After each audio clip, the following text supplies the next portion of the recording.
Hey everyone, I'm Amethyst, and today I'll be designing new Fakemon for my custom region based on Scandinavia. These Fakemon are inspired by mythological creatures from Scandinavian and Scottish mythology. But before I do, I decided to make shinies for the Fakemon I've made videos about in the past. Here they are compared to their originals. Let me know what you think. And from now on, I'll be making and showing the shinies for all my Fakemon designs.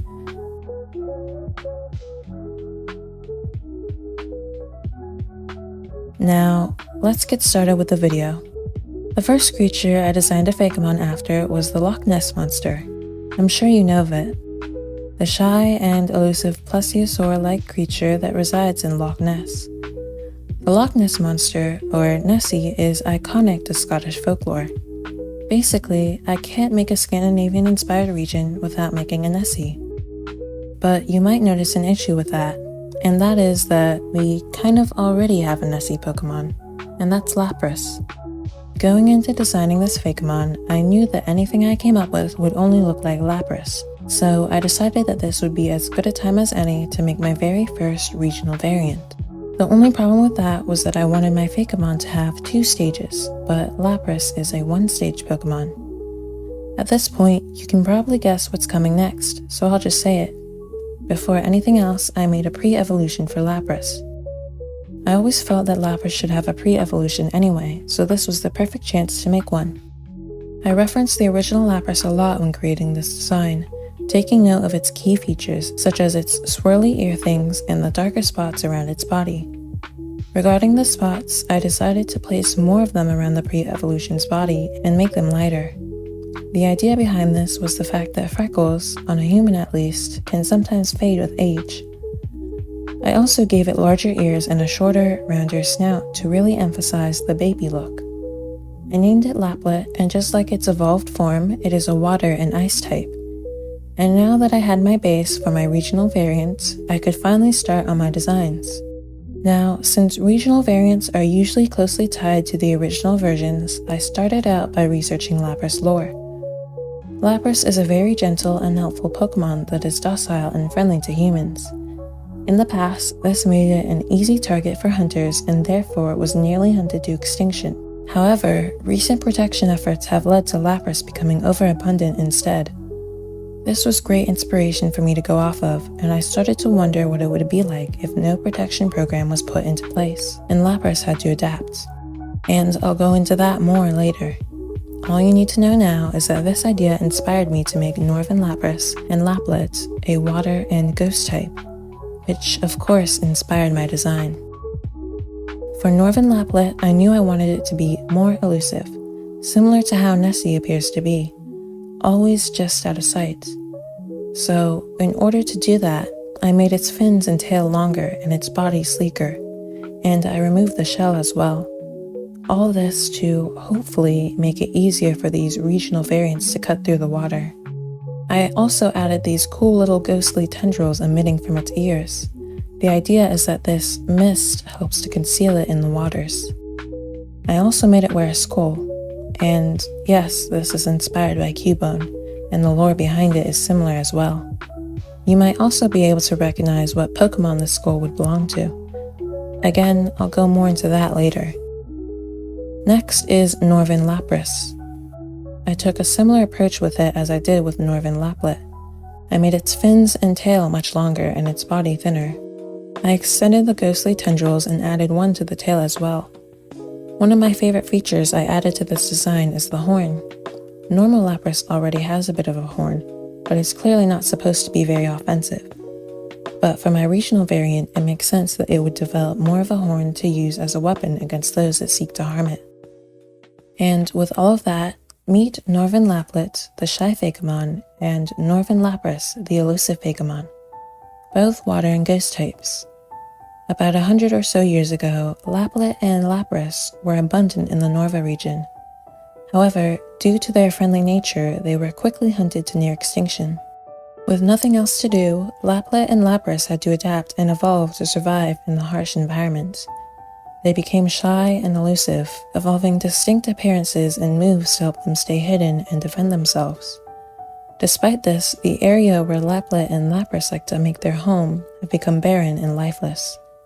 But believe me when I say that they're still there, hidden in the mist and fog that hovers just above the waters. When a Northern Laplet is hatched, it will immediately dive to the very bottom of the lake that it makes its home. The bottoms of these lakes are filled with the skulls of deceased Lapras. There, it picks a skull to wear on its head. It hopes this will make it appear more threatening to those that seek to harm it. Northern Lapras is extremely elusive and will use its powers to hide itself. Very few have actually spotted one.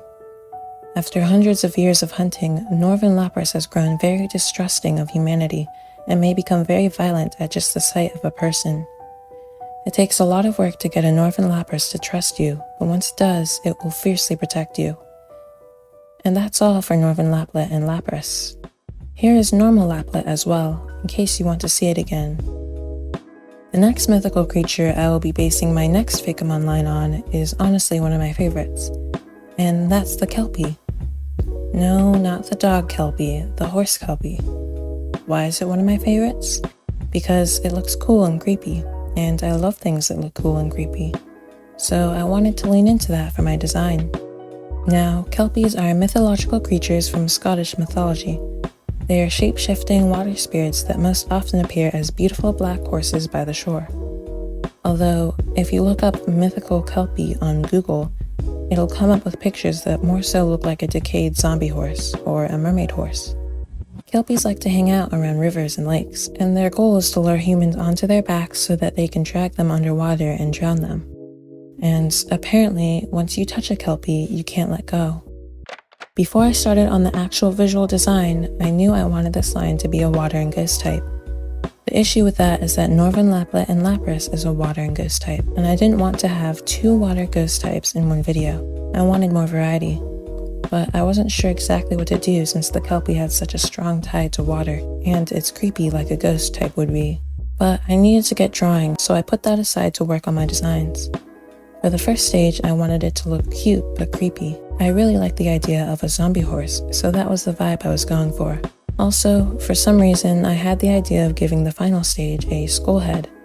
And no, it's not really related to my Lapras design because I made that a few months ago. I just wasn't able to include it in a video until now. Anyway, since I wanted there to be some progression with the designs, I only added the skull bit to its nose. I gave it these leg hair things as well as stripes that are supposed to resemble ribs. For the eye, I was going for something cute, but it instead ended up looking like it was just staring into my soul, which also works pretty well, I think. For the evolved form, I wanted to draw it standing on its hind legs, and this was much harder than it needed to be. I'm perfectly okay with drawing dragons, cats, birds, and Nessies, but horses are apparently a no-go. I struggled so much with this drawing, and I swear I spent an extra hour just trying to get the anatomy to look right. For some reason, the head simultaneously looked too big and too small, and I don't even know how to describe it, but the body and legs just looked weird.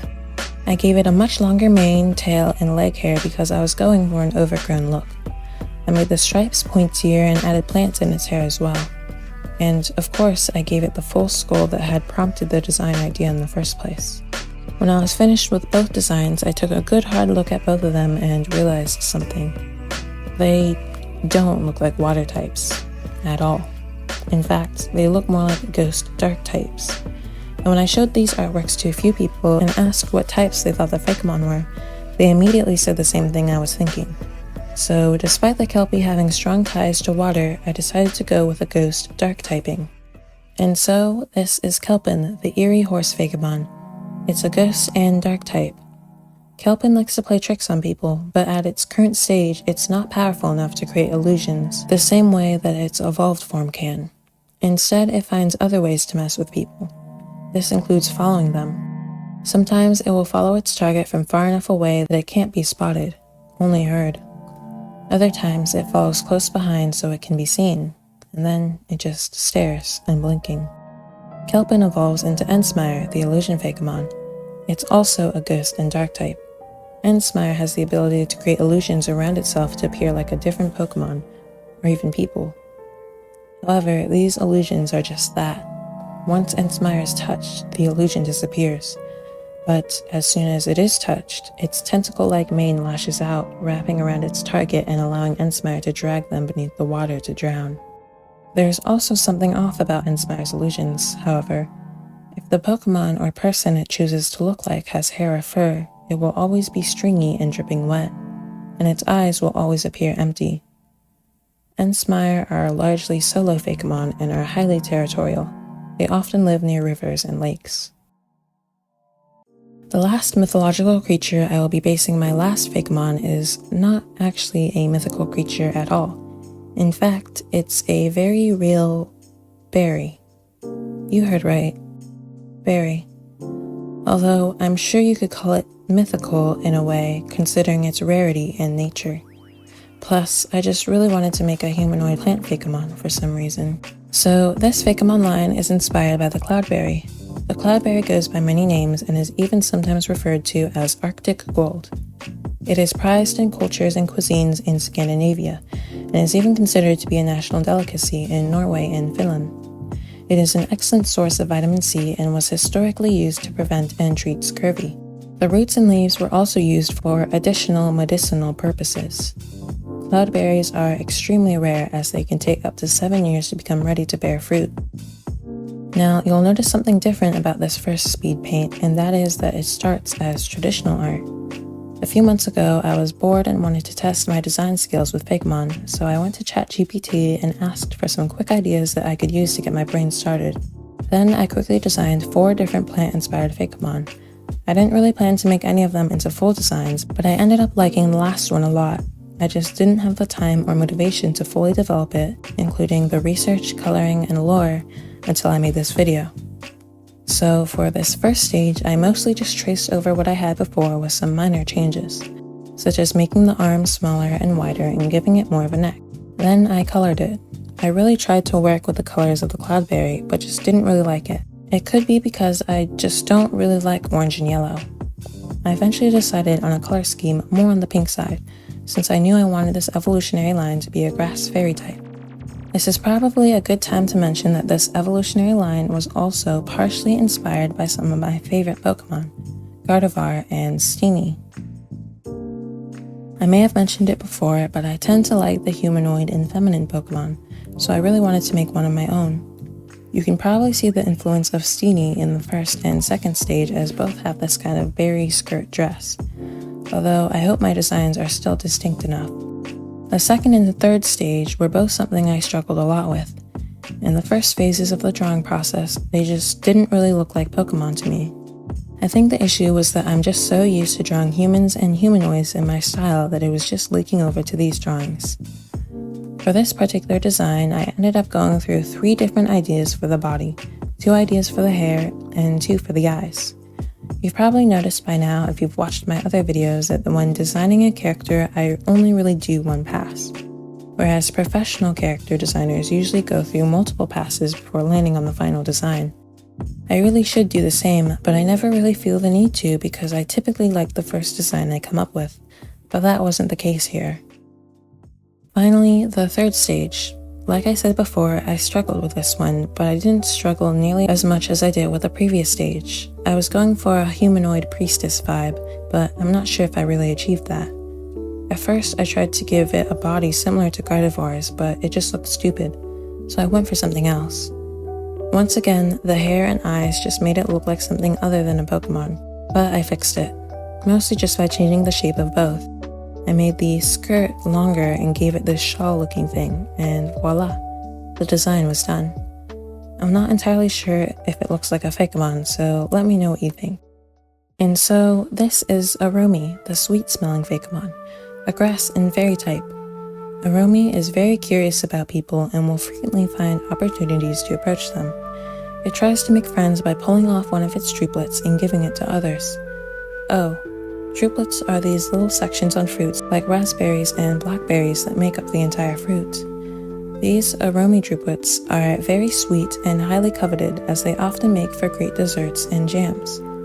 Pulling off the drupelets doesn't hurt as long as it's Aromi that pulls it off, and they quickly regrow within 30 minutes. Aromi evolves into Blessile, the healing Fakemon, also a grass and fairy type. Blasal is a bit more shy than Aromi because it's trying to avoid being picked apart or constantly begged for a druplet. However, it doesn't like to stray too far from human civilization, so it watches from a distance, searching for a trainer.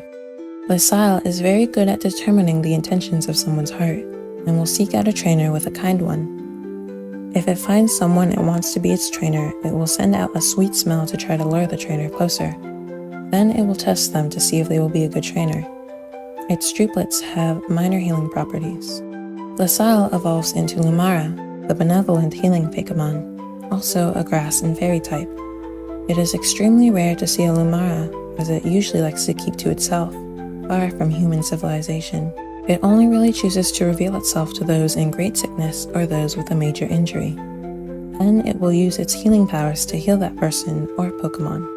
Afterward, it will follow them and observe them for a few days to make sure they're okay. Many with minor and major afflictions seek out Lumara for its healing properties. Lumara has a great sense of good and evil, so if it senses that someone has bad intentions, it will refuse to help them. Lumara is kind yet powerful, refusing to tolerate nonsense or anyone who tries to take advantage of it. Every summer, a festival is held in Lumara's honor in the hopes that it will show itself to the town. And that's all. Here are all the Fakemon from this video.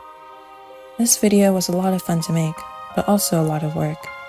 If you enjoyed this or have any advice or ideas, feel free to let me know in the comments below. And please consider liking and subscribing to see more of my content. But anyway, that's all I have for you today. Thank you so much for watching. If you're interested in seeing more of my art, feel free to follow me on Instagram. The link's in the description. Take care and farewell.